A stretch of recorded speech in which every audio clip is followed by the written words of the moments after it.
Hey guys, it is August 19, 2024. It's Geo-Rant time, Geo-Rant number 219. I actually want to apologize a little bit for Geo-Rant 218. It wasn't supposed to be that technical. I really should have reserved that for something else, mainly because these are supposed to be less technical. So I'm going to backstep here, and we're going to talk a little bit about igneous rocks. All right, we're going to talk a little bit about some of the rock names and stuff like that. Now, when we name rocks, I've told you guys this before, we're getting away from interpretive names when we classify a rock. That comes later, but like I said before, the terms igneous, sedimentary, and metamorphic are interpretive in and of themselves. So, and that's never going to go away. We used to have a lot more. Believe it or not, the 19th century, where people were just tossing to like igneous and weird stuff like that. But anyway, things settled down and we accepted those three, and that's never going to change. Now, when you have an igneous rock, this is excluding glasses like obsidian. All right, the obsidian's a special case. Obsidians and rocks like that are igneous are not made of crystals. They're made of mineraloids. Like obsidian's mostly SiO2, but it doesn't form quartz. It's just amorphous, making up you'll never find a quartz crystal in it.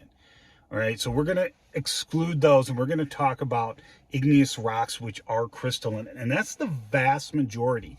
Even ones that you can't see the crystals with the naked eye. If you put it under hand lens or thin section or a digital microscope, you'll see the crystals.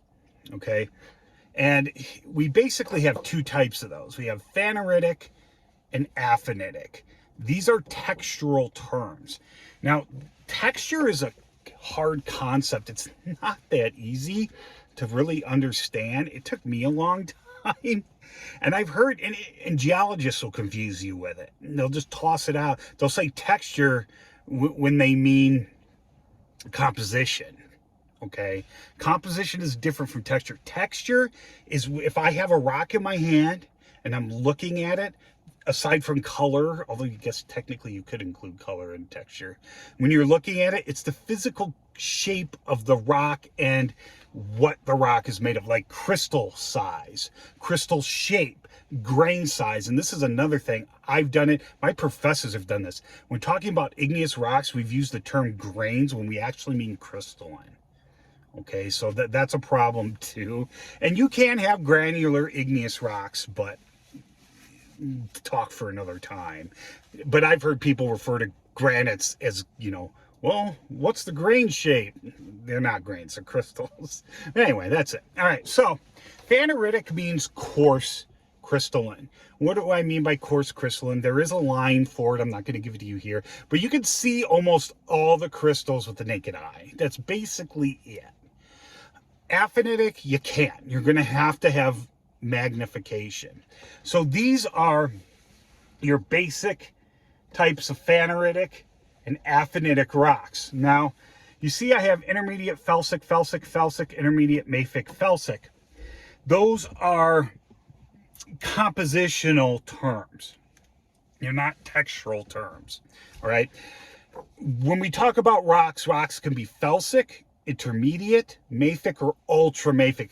We don't use the IUGS or the Strickson plot or the QAPF plot, all the same thing. We don't use those for ultramafic rocks. I don't know why they're separated. I don't know why they're so special, but we use an entirely different classification scheme for those. Now, people have used these terms when referring to individual minerals, and they really shouldn't. When you're talking about minerals, you basically have two compositional. If you're going to use felsic, intermediate, mafic, and ultramafic, you really only have felsic and mafic. There are people who will say olivine is ultramafic, but you see, these are originally rock terms that were never meant to be applied to minerals, because I can have a mafic rock that has mafics, ultramafics, and felsics and felsics in it. Okay, and there's no such thing as an intermediate mineral, although people have tried to do that. We need to reserve those for rocks because it gets confusing too. So that's why you don't see any of that. Anyway, here, something else you may not know and that isn't common knowledge. is that the phaneritic or coarse grain crystalline rocks, as opposed to the aphanitic, like here we have, sorry, I white outed it because I have diorite.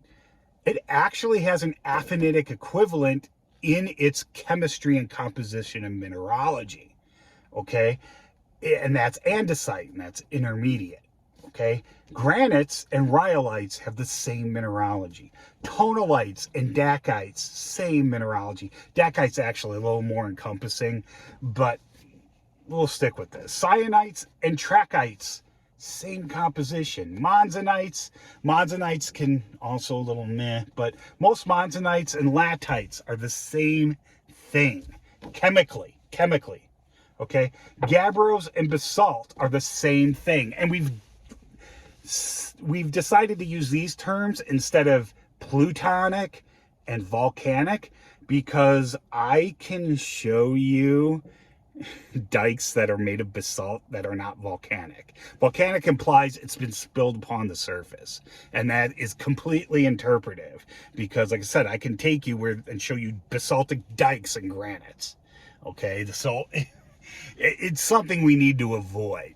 All right, but be warned, you may see this, you may see plutonic instead of this and volcanic instead of this. Then we get to anorthosite. Anorthosite is one of my favorites because there are no aphanitic equivalents of anorthosite on Earth. We've never found any. I think the moon has a few, but we don't. And another thing too is rhyolite, something we're learning about rhyolites. Unless you're in a hotspot type area or the beginning of a rift, like the bottom of this mid-continent rift sequence of rocks, rhyolites actually tend to be ash flows. We are learning this because there's I believe it's a rhyolite in Missouri that actually has raindrops in it.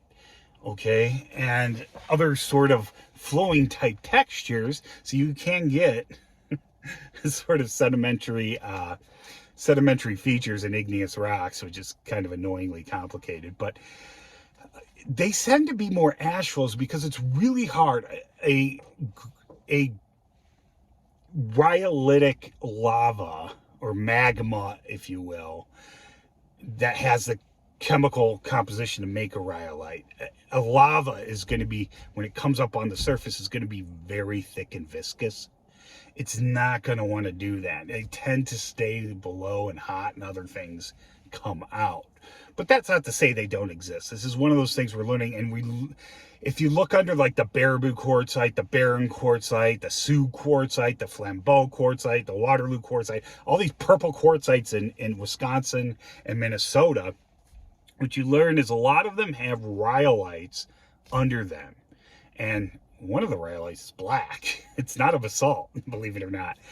And they're very regional. It's not likely to get a lava flow that covers basically Illinois to Minnesota. So these are probably isolated ash flows from volcanoes. Okay, so yeah, it's just one of those things to remember, and that's kind of just from learning the craton and stuff. But anyway, so anorthosite is mostly plagioclase. Okay, it doesn't have to be anorthite to be an anorthosite. Be any plagioclase, but your rock's going to be almost entirely plagioclase. It has no K-spar in it. If it has K-spar in it, it's not an anorthite. Okay, usually. And we just leave that there. Okay, because of course there's gray areas and exceptions. There always are. Gabbros and basalts actually have a lot of plagioclase in them and very little K-spar. They have almost none. They're like an anorthosite, but the thing with the gabbros and basalts are mafic, which means they have things like amphiboles in them, like hornblende, or they have pyroxenes and maybe a little bit of olivine in them. Not too much olivine though. They're generally olivine poor. And then you have monzonites and latites. These have about equal amounts of alkali feldspar and K-spar in them, except they're quartz poor. That's why they're called intermediate, or one of the reasons. Cyanites and trachytes, those are almost all K-spars, no plag, although you can have plag in them. Tonalites and dacites, also granodiorites are equivalent to dacites too. These are the TTGs that you may have heard me talk about before. They also are almost all plagioclase, but they have a lot of quartz in them, as where anorthosites essentially have no quartz. Okay, granites and rhyolites, they have a lot of plage, they have a lot of potassium feldspar, they have a lot of quartz, and very little to no mafic minerals. Then some will have biotite, some, well, muscovite's considered felsic, but, you know, some peroxies, maybe some hornblende, you know, stuff like that in them. But they're less than 5% of the rock generally. They could be a little more than that. But, and then diorite and andesite are intermediate. Those are actually, these are hard to explain because they're on, when you get to the basalt side of the QAPF diagram, there's, this is also over there, along with this and, you know, and this, you know, but if you see an aphanitic one, you'll just see basalt, but you'll see this too.